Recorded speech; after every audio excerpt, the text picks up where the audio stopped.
Hey, zombie fans, this is Matt Jarbo back with another episode of The Zurvivalist, and I'm here with Casey from Orange County. Casey, how you doing? Hey, nice to meet you, Matt, Nice. and doing great. Great. Awesome. So, we've had a good conversation before this, and I know you have a lot to talk about, so let's get down to it. The number one question I ask is how would you survive a zombie outbreak? Well, first off, um, I would be ecstatic because it'd be fun. I Um, think people overlook that, actually, oftentimes, is that the chaos would be fun. it is. I think part of the reason why I think it would be like enjoyable is we would all go back to um, you're fending for yourself. Whatever work you put into the world is what you get out of it, which we've gotten really far away from nowadays. Like if there's somebody who has a legitimate skill, um, it would contribute to their survival. Where you have a lawyer and all their schooling isn't going to do a thing. True. So once I'd get over all of the excitement of it happening and not having to worry about any bills we've racked up and all the little pieces of society that are being gone, I think the first thing I would have to do is two things: is security, safety, and water. That's three, but I'll just count security and safety as one. It's one overall concept. Oh yeah, make sure you don't become a victim. And of course water, because I think that's something that everybody overlooks is, yeah, sure you're gonna have canned goods you'll find along the way, and you can eat a frog if you really needed to. But water is not something that you're gonna find, especially here in California. Where are you gonna find a running stream that you can actually drink it? It's insane. There's Yeah, nothing. you might find some stuff in some of the stuff maybe Northern California. I've seen like those irrigation channels might be able to, but probably not much. Yeah, and if you find a creek around here, it's usually run off from some sort of sewage. So you're gonna deal with a lot more. Yeah, that's not fun. So that'll be the biggest thing I think people will need to find. And obviously, in an urban area like California, there's a lot of places you could hide and hold up. I just think another thing that people underestimate is the sheer number of people in California. True. There's what about 35, 36 million of us here? Yeah, it's insane. And if I mean, if you're looking at like if it's depending on the scenario of zombies, everyone has their own ideas. But if you have like one infected creates two more infected, and just look at the chart, it's like I know everyone's seen those health posters where it's like, oh, you get a VD, then you all of a sudden spreads to a million people in 5 days.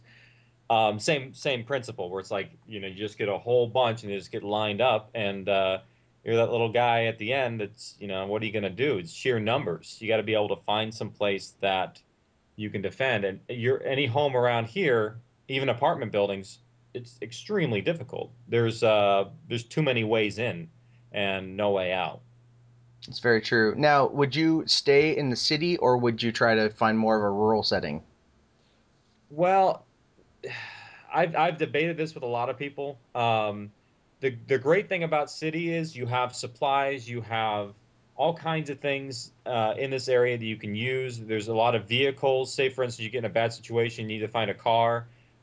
You might be able to find one. You might be able to find keys really easily. In a rural area, you're going to deal with, sure, you may deal with less zombies, but you're going to deal with other problems like, oh, okay, well, um, you can't just go to a neighbor's house and search through the cupboards and find a can of food. Your long-term survival would really depend on your being able to provide for yourself, whether that's farming, hunting, or whatnot. Hmm. Whereas in an urban environment, you just go next door to a neighbor, and I think if you have one, suburban block, you'd be able to pick their supplies clean for the next couple months and survive off of just a block. And imagine how many other blocks there are and how many things are just there that you could use. Well, let me play devil's advocate for a moment with that. What about the other people? Because with you figure 30 some million people, there you won't be the only survivor. Oh yeah, that's goes back to society's broken down completely. There's no such thing as money anymore, and it's all trade. It's going back To to the the barter old. system. Yeah. And then you're going to get a whole bunch of colonies of people that are going to be going around trying to make themselves survive and forming their own governments. I mean, the only thing I liked about the movie The Book of Eli was that's what they had is they had in between these towns, they had forms of chaos, and the towns had to keep order through violence and the threat of violence. It's you just that's what man falls back on is their ability to control each other through violence, and that would be society. And it's the exact opposite of what it is today, where everyone's like, "Oh, we're happy, we're peaceful, and we'll call on somebody else to, Big Brother, or we'll call on the police or somebody." But when you remove that element, then I think the true nature of man comes out, and that's gonna be brutal. I see. Well, you told me before that you have a military background. Would that come into play with your survival tactics? Oh yeah, there's you'd kind of know where some of the munitions are in California. There, to be honest, everyone thinks that the military is everything's all in one spot. It's super coordinated. If something like this were to happen, in all honesty, there might be so on active military bases, but the measures that they have in place during peacetime or wartime, like they don't keep the munitions and the weapons near each other at all. And it just all these separations and things to where if you really wanted to like say, oh, we're gonna go to the military base and we'll get ammo and guns there, and we'll get their Hummers with the guns on it. A lot of that stuff's not going to be in place, or if it is, I guarantee anybody, a civilian is not going to know how to start these vehicles even, or you know, I mean, I give someone the keys to a Hummer and they'll be like, "What do you use this for?" And how do you turn it on? I mean, a lot Yeah. of people wouldn't even know how to operate one. And people get that belief in their head that they'll be able to stroll onto these bases and steal weapons and then be able to just kind of like roll around and be able to take out zombies using this technology when really they don't have the training for it. Yeah, like a gun.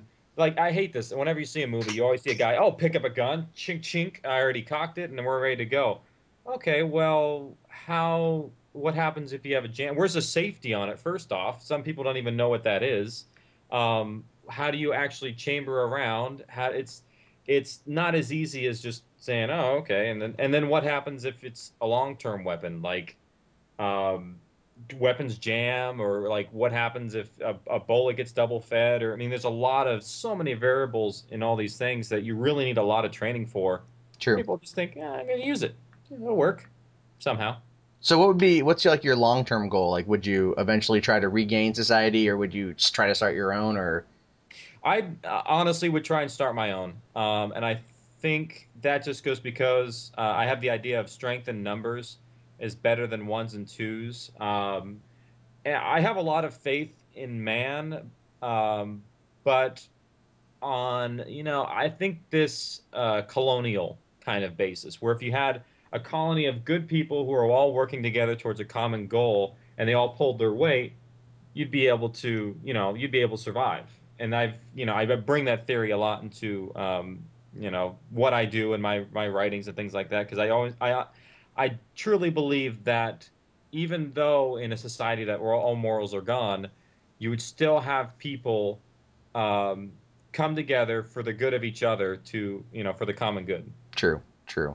Well, okay, we're actually running out of time. This episode's gone by very quickly, and it's all good stuff. So let me ask you the last question I ask everyone: if you were bit, what would you do? Well, if I'm going out, I'm taking some people with me. I I tend to think that I would have some bit of consciousness left over in me. It's like the anesthesia bit where it's like you're always trying to hold on to reality. I Hmm. think that there'd be some part of me still in there that would just go after the people that I really didn't like in the world, and I don't know, find some way to organize the zombies together. We'd have our own society. That's good. That's good. Well, that's all the time we have for this week. Thank you very much, Casey, for being on the show. You have a very solid plan, and it's very to the point, which is always good.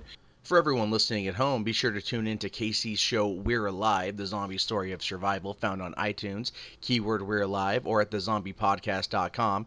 I can honestly say that it's one of the best stories I've ever heard, and I cannot plug it enough for you guys, or recommend it enough. And the new season premieres on August 23rd. For more KZOM Radio information, you can always find us on Facebook.com/KZOM Radio, YouTube.com/KZOM Radio, Twitter, KZOM, and of course Blip TV, KZOM. So just do a search for KZOM and you'll find us everywhere on the web. I'm Matt Jarbo, and I'll see you guys next week on The Zurvivalist.